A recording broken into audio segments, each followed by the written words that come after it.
you to rectify? What do you mean? Microphone.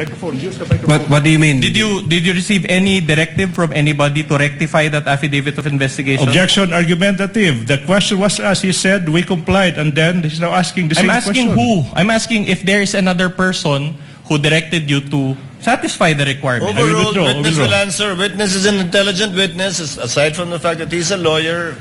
Your Honor, when we received the certification dated 05, February 2025, ito ho yung kinumply namin. All right. And you added affidavits executed by your agents, correct? To your revised affidavit of investigation, correct?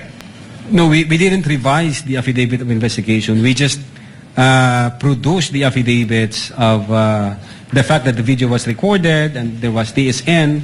Yun ho yung in-attach namin sa affidavit of investigation. So you are denying that you produce a revised affidavit of investigation? Well, when you say kasi revised affidavit, binago namin yung affidavit namin. Hindi ho namin binago, Your Honor, yung affidavit namin. Nag-require ho ang Department of Justice, kulang kayo ng affidavit as to the fact na nirecord nyo yung video, kulang kayo doon sa affidavit kung sino nag-execute ng TSN, etc. But not the substance ng affidavit, Your Honor. All right, I'll go back to the point later, but let me highlight one very important observation. Okay, your January 30, 2025 affidavit of investigation included a transmittal letter, as you said, as well as an investigation data form or IDF, correct? Wala akong kopya dito, sir. You don't have a copy. Okay. In fact, let's show that IDF. Page 12, this is page 12 of Annex G9, for the benefit of this honorable court as well. Okay, this is an investigation data form. You're very familiar with this document because you're an investigator, correct?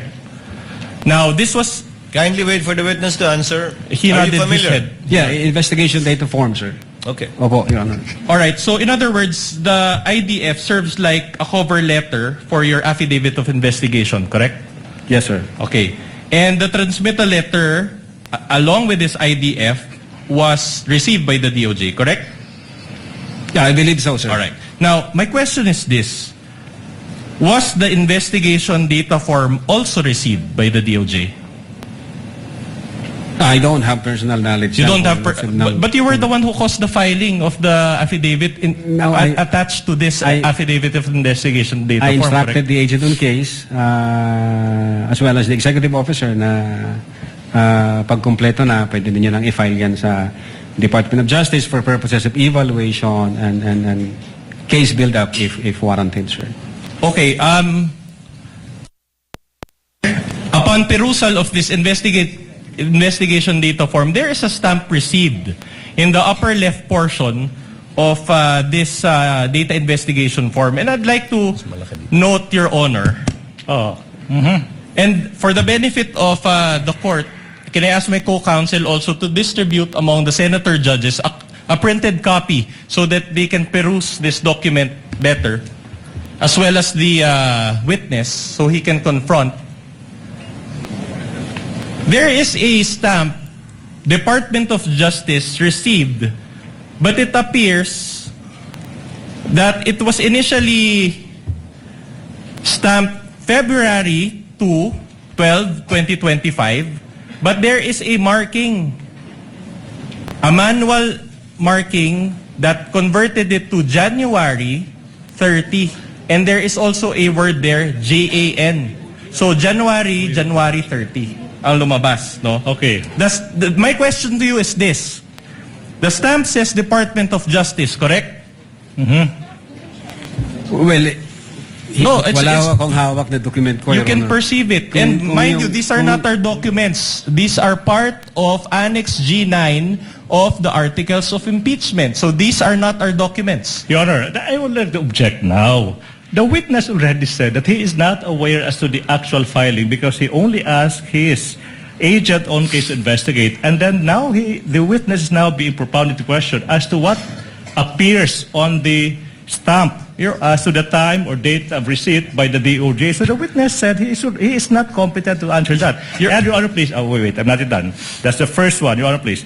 No need for the court to rule, but I am registering my continuing objection to this series of questions as to the prior affidavit of investigation, when in fact, this witness already said that he complied with all the requirements by the DOJ and came up with a February 10, 2025 affidavit investigation. So I move that it be noted, Your Honor, please. The continuing objection of counsel for the prosecutor is noted, but counsel, as pointed out by counsel for the respondent, this is part and parcel of the complaint. Yes, ma'am. That the panel of prosecutors filed before this court. If the witness knows, he may answer. So the question is, the SAMSES Department of Justice, correct? It's a very basic question. Again, I don't know, Your Honor. No, based on this document, Argumentative, Your Honor. the only question is, it says Department of Justice, correct? As I've said, Your Honor, hindi ho ako ang nag-file, may inutusan ho ako. Do you see it in the screen and do you see it in the hard copy? Counsel asked and answered, move on. That's Okay. the response of the witness. So, will you agree that considering that this was supposed to be received by the DOJ, it is only the DOJ that has the authority to change the date? Again, you asked the DOJ, sir. Wala ho akong Exactly. idea dyan. All right. Exactly. Counsel for the prosecution, kindly avoid. All right, but side remarks. this is not from the DOJ. This is your copy. This is a receiving copy. So when you receive back your receiving copy, you did not bother checking this portion? Your Honor, hindi ako personally nag-receive niyan. But this is your affidavit of investigation. Objection argumentative, Your Honor. Asked and answered. Asked and answered, move on, counsel. All right. My question to you now is this. The discrepancy is not 1 day or 2 days. The discrepancy is from Feb 12 to January 30. So it is a substantial discrepancy. My question to you is this. Who changed this Objection. date? If you Objection, know, Your if Honor. you know. That's misleading, Your Honor. My goodness, that's misleading. This counsel is assuming that somebody changed what? That counsel failed to elicit any answer from this witness. And now the counsel is conceiving that somebody changed that and confronting our witness with that. Misleading. This is the classic case of a misleading question. Counsel- You assume something that has yet to be established. That's not how we do it, with all due respect. Counsel for respondent, I think you made your point and you gave a copy to the senator judges, and we see your point. All right. Go on. But my more important observation is this. Objection, Your Honor, please. You are supposed to ask questions and Yes, not I will make go to the Kindly- question. I will go to the question. Kindly allow counsel for respondent to finish his question. He may just still be laying the basis. You may Thank you, proceed, Your Honor. That's counsel. precisely what I'm doing, Your Honor. Can I direct everyone's attention to the date appearing at the bottom portion of this document? Well, It says counsel, here- counsel, technically not everyone, just the witness. Yes. And let's see if the witness can answer your question. It says here, February 11, 2025. So in other words, it was and it says here subscribed before NBI agent Ricarte. In other words, the date of the document is February 11, but it was received on January 30, 2025 by the DOJ. Do you have any explanation for this? That's the Objection, question. Your Honor. Objection. This witness is incompetent to attest to that exactly because he said he is not aware of this series of facts. I know where the counsel for respondent is going. Unfortunately for him, his line of argument was already nipped in the bud when this witness said he is not aware of that. He should move on to other points. Your Honor, the witness said that the investigation date, this investigation data form was attached to the original affidavit of investigation. And we want an explanation why there is a discrepancy on the date. The witness is a lawyer. Exactly. He has that's an the point. experience, Your Honor, in filing cases. We just want to know, Your Honor. We want to get to the bottom of this I am matter. object to that. If the Considering witness- also, Your Honor, that this is about transparency. Will the parties please settle down? If the witness knows, Yes. Attorney Latok, do you know? Can you explain the discrepancy, or are you personally aware of the discrepancy? I cannot explain this, Your Honor. Unang-una, hindi ako nakapirma dito, hindi ako nag-receive At wala akong idea dito sa... But Attorney Lotok, you see the point that the counsel for respondent is trying to make, correct? Yes, Your Honor. That the date of receipt was changed to 1/30, January 30, but it was subscribed to on February 11. Meaning, But- you see it, but you have no personal knowledge how that came about. Yes, Your Honor. I don't have... Move on, personal- counsel. Yeah. So, doesn't this demonstrate that that the document was Allow tampered counsel with? to finish. Doesn't this demonstrate, if you know that this document was tampered with, does Objection, that Your Honor. demonstrate Exactly. He's now arguing with our witness, Your Honor. Sustained. Move on, counsel. Move on to your next topic, counsel. Your Honor, but you agree, Attorney Lotok, that the IDF is not a simple cover letter, correct? Ask and answered, Your Honor. Okay, in fact, it is an affidavit, correct? Yeah. An IDF is an affidavit, correct? An ID... I don't think so, Your Honor. It's not an affidavit, Your Honor. It's The investigation data form. not an affidavit. So you don't agree. So in other words, this certification part here, and with the subscribed and sworn to, it is for you. This is not an affidavit. Argumentative, Your Honor. Your Honor, I just Objection, I just made my argumentative. question more specific, Your Honor. There is a part here, subscribed and sworn to, and the witness is, I want to ask the witness if he considers this document as an affidavit despite this portion. What's the answer? Is it an affidavit or Attorney not? Lotok, is this sworn to? Is this document sworn to? What's the title of the instrument again? Can you go up? Investigation data form, Your Honor. Is an investigation data form subscribed and sworn to by the person filing it? To your knowledge? Yes, Your Honor. There is subscribed and sworn to before this 11th day of February and signed by the administrating officer. Okay. And as law practitioners, we know that when we file a case before the office of the city prosecutor, this actual page is signed and subscribed before the public prosecutor, Your Honor, correct? again. Objection. If you know, you are a lawyer Continuing and you are objection a as to- supervisor If of I your may. department. I'm just asking a basic question.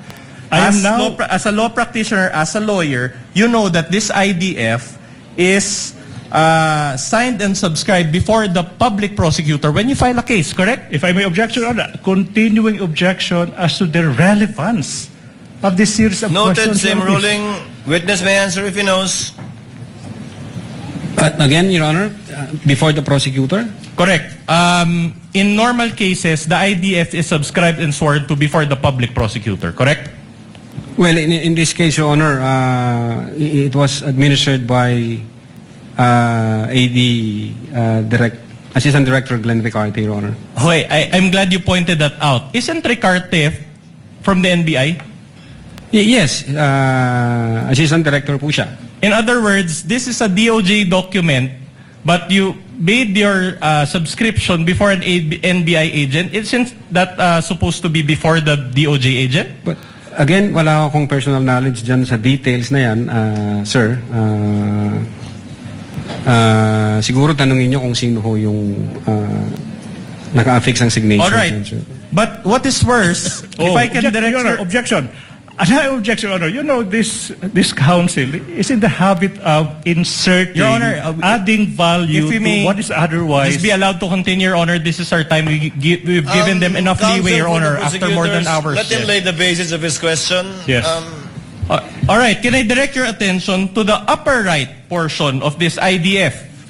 It states docketed 3/7/2025, and there is a docket number XVI-INV-25C-00048. Again, this is not with the source of this document is not the DOJ. This is your receiving copy, correct? In fact, this was part of the subpoena documents which you sent to the House of Committee on Justice, correct? Objection. Compound questions. 2 questions. Okay, I'll Kindly reform, counsel. so, all right. My question is this, okay? So, do you confirm that there is a